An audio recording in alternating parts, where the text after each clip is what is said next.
Are you thinking on taking your first weekend backpacking trip? Or what about researching for a long distance trail such as the AT?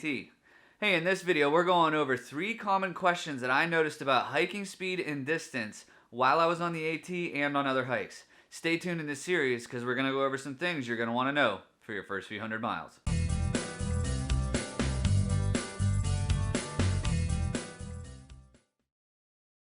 Hey, Escape here. Here at Escape in the Office, I bring you along on my adventures and we go over gear, tips, and tricks, all things to make your next escape from your office more enjoyable. Let's get to it. So I should mention that this is geared more for the AT and other long distance hikes, but hey, this will work for weekend backpacking trips as well. But why did I bring it up?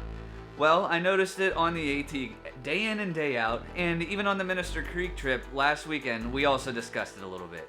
It's a natural thing that comes up. So the first thing I'll mention is your level of fitness. It makes a huge difference. Stay tuned, there's a video I have coming up about how to train for the trail. So how far should you go per day? One thing you're going to want to take into account is how well you're prepared by learning the area. If you're going to the AT, campsites and shelters are generally about 8 to 12 miles apart. Now there are some places where it varies. You can download things like the AWOL's guide, or rather buy the AWOL's guide and download the Guthooks app, but it'll at least help you in knowing how far you're going to go that day. Now for weekend trips and other long distance trails, you might have to look and see if Guthook has a guide for that. If not, there are other map app options available, or just go to the area you're going and get an actual paper map. Just remember, doing the proper research can help you squeeze out a couple extra miles per day if you are able to. Now the other thing you're going to want to consider is the weather. It can change at any time. You want to be prepared for that. So if you're on a weekend backpacking trip, just judge it the day or two before you go. If it looks like it's going to be dangerous, stay home. There's no point in going out there if you're going to be in a dangerous situation. Move it to the next weekend or wait a couple weeks.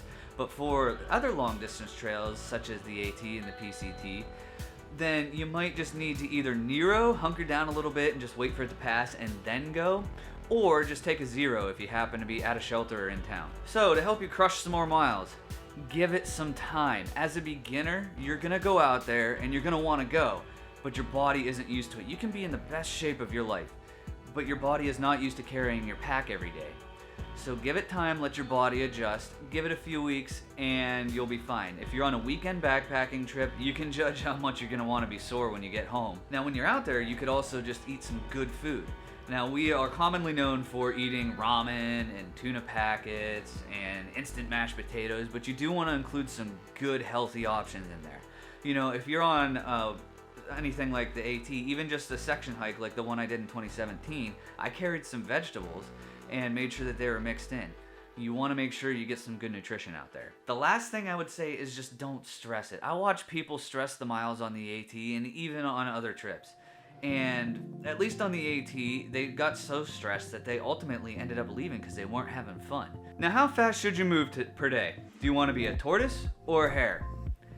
Now, you should ask yourself one question. Do I want to crush miles or do I want to have fun? Alright, now when I was out on my AT section hike, I ended up taking about a week there where I was trying to crush the miles and catch back up to a few people, and ultimately I did not have fun. It was miserable. And those other people I mentioned a couple minutes ago, they pretty much did the same thing, and just their body wasn't used to the speed.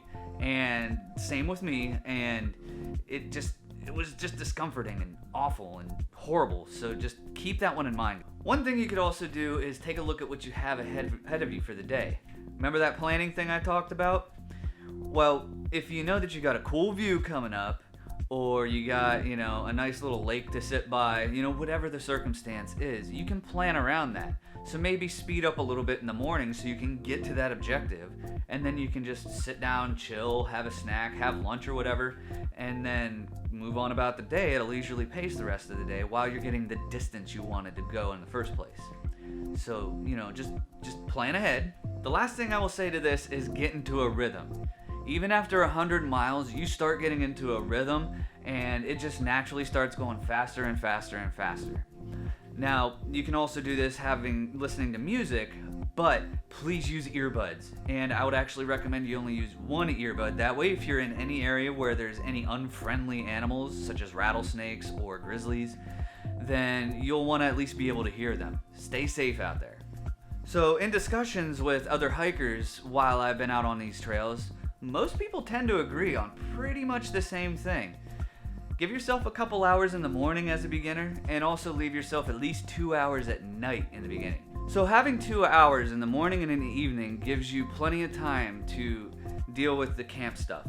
When you get in at night, it'll give you plenty of time to set up your tent, learn how to set up your tent, learn an efficient system for you, learn an efficient system for how you cook your food, and then give you plenty of time for good sleep. You're going to want to get some good sleep while you're out there.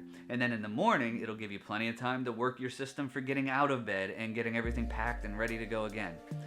You'll find an efficient system for you. It'll take some time. So after you get used to setting up and tearing down your gear, dealing with the camp stuff, getting adjusted with everything, whether you're on long distance trail or you're out there on weekend trips, week after week after week, or month after month after month, you'll get faster and faster and faster. However, I will still say, slow down a little.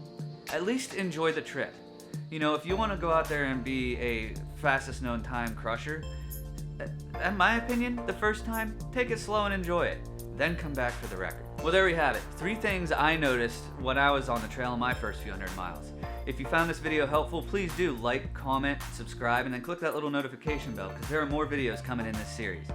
Hey, do me a favor, escape the office and get outside.